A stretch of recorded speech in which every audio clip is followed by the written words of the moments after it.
mbagambye buli omu gyali temugwamu maanyi tetugwamu maanyi Katonda atwagala ensi tulaba wabula kye tuba twolesa ensonga ziri bbiri bugumiikiriza ekyo kimu obwesigwa kyakubiri gwe buli lw'onaakulembeza ekintu nti kati oyagala otegeere era omanye embeera bw'oyimiridde nti oli wangula ensi eno sooka weetooloole w'oli sooka otunule nti bw'okuba enduulu abayinza okuba enduulu nga gyenkubye bameka era bwe mba nziruka bwe nti bameka abadduka nga bagoberera gye ndaga kale oli bw'aba asitudde ejjinja ŋŋamba bw'aba asitudde ekisi babeka abagalula emikono gyabwe abaagala okukimutaasaako obutakinkuba oba bazibirira buzibizi nebabeka ku maaso gaabwe tebalaba musaayi nga gubasammukira embeera eyo mu bantu weeri ate oluusi nga bali mu ffe oluusi nga tuli nabo ate oluusi nga biri mu ffe bennyini kuba nabagamba nti ekirungi n'ekibi bitambula ekibi kirwana n'omutima gwaffe n'omwoyo gwaffe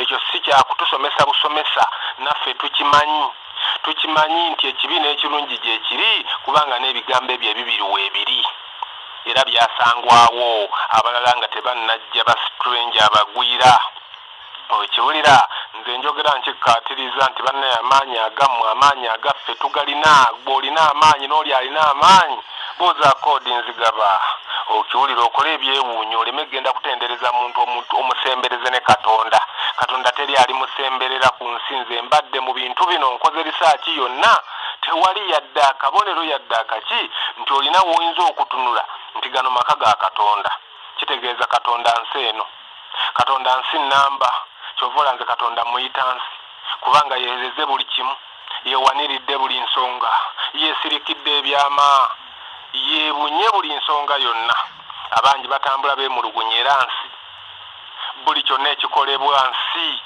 anoonya obugagga atabaala ku nsi mu mbeera yonna ekiro n'emisana buli omu atambula ku nsi kale tuli mu bibatu bya katonda ffenna okiwulira kaakati mbagambye ne mbagamba nti omuntu bw'agumiikiriza oyagala okubeera nti ogumiikiriza owangula ensi eno kozesa obugumiikiriza mu bugumiikiriza omwo mwe muliva ensonga n'okukwana emikwano emirungi n'obutasirikira nnyo nsonga ekuluma tobikkirira nnyo nsonga abantu ffenna tetuli bulungi ate lojja kubikkirira ate oluvannyuma oli wemmuka kubanga ekibi tekyekweka luliba olwo naye bw'oba akyogerako n'omuntu akutikka ejjinja ng'amanya akitegeera ojja kubeera loodi ojja kubeera mu mbeera yonna ya rabbi omuntu agambe nti bino bye bikonge bye nnina akuteeka ku kantu akasonga akalinga katono nga naawe olaba okanyuma naye ng'ate wafuna akisidenti nga watomerwa oli awo otambula olina akisidenti okiwulira akisidenti eyinza okukuba mu byenfuna akisidenti eyinza okukuba mu ndowoozayo akisidenti eyinza okutomera obwongo n'osooka obayera sitaaka kati oli sitaaka mu budde obwo ate toyogedde tojja kufuna buyambi enensi ffenna tuli baaluganda yogera wekiriba tekitereredde wano genda wali buuza oli nga tofuddeyo baafaanana nti omutima gwo kyegukugamba nabagamba nti omwoyo gwaffe ensi eno eyogera naffe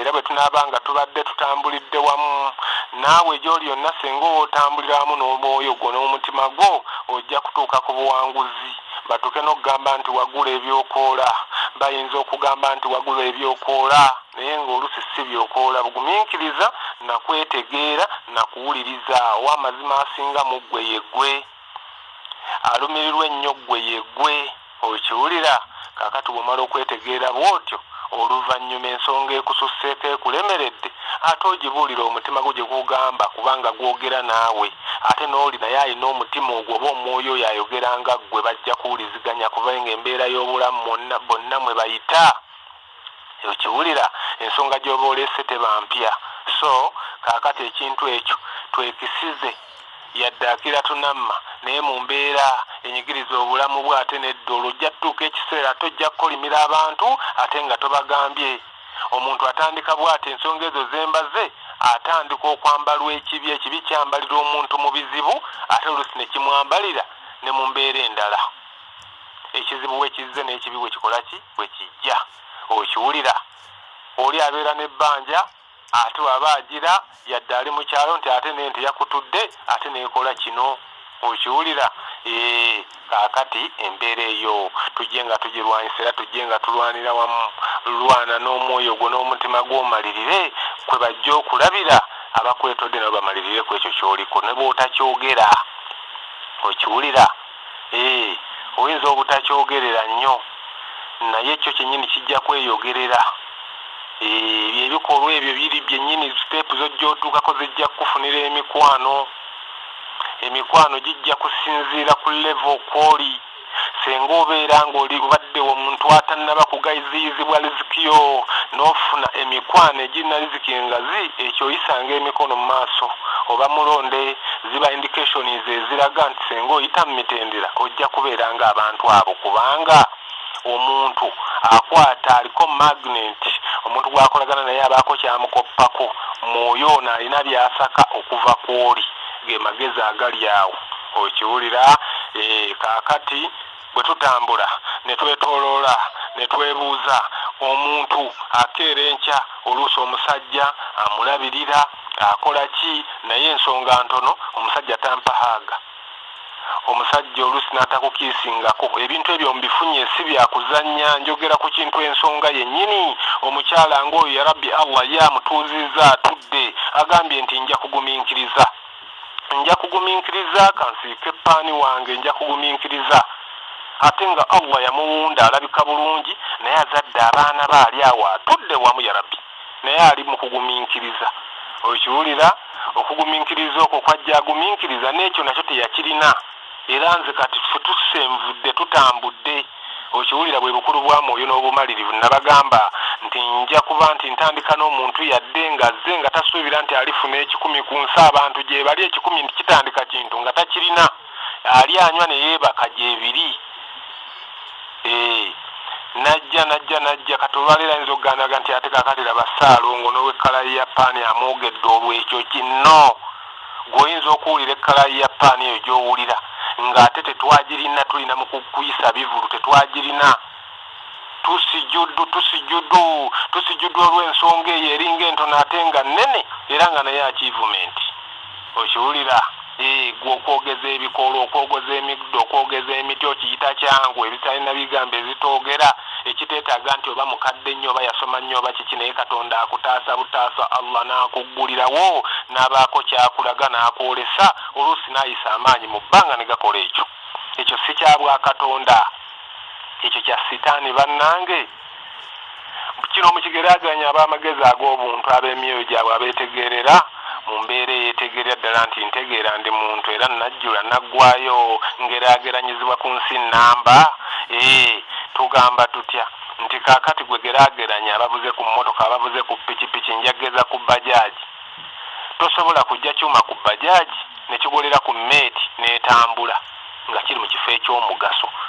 Kaakati eno ensi we tuba tetukwatagana nayo neetiwaaka zaffe zaali badde ziyitawa. Ensi eno yaffe ffe tufuga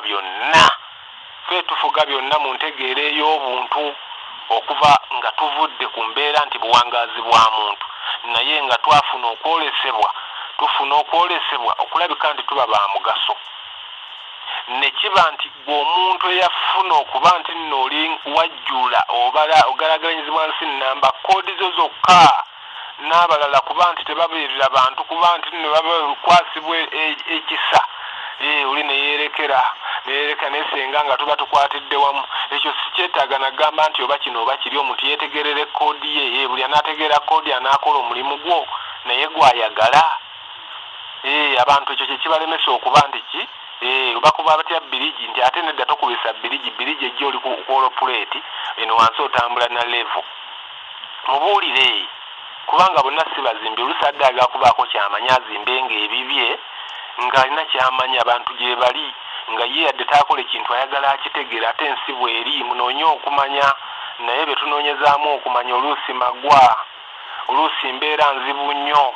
N'ate bw'obanga weetegedde teri ajja kulemererwa nsi eno. Nze nfuna okwolesebwa mbagamba nti mwenna abali mu mbeera gye mulimu munaamutegedde koodi zammwe n'obugagga bwammwe n'amaanyi agabaliko n'okwolesebwa n'okumanya n'obuvumu n'obugumu bw'omuntu kigambo muntu. buli omu ajja tuuka ku ddala ly'ayagala. Mbalayirira mujja tuuka n'okutegeera nti kakati guno omuttanjoka bwe ngunaaba nfuna kino nakiri oba nkola kino nakiri. Olaba ebigambo nga bikugambibwa naye kati omuntu ajja n'akuziiza n'otabaako kyotegeera ku nsi n'otambula nga gwe basibye kantuntunu. Omuntu n'ava ku nsi nga yeemulugunya obutuko givaako nga tafunye na bubaka bwayo. Abaaye mubirinde.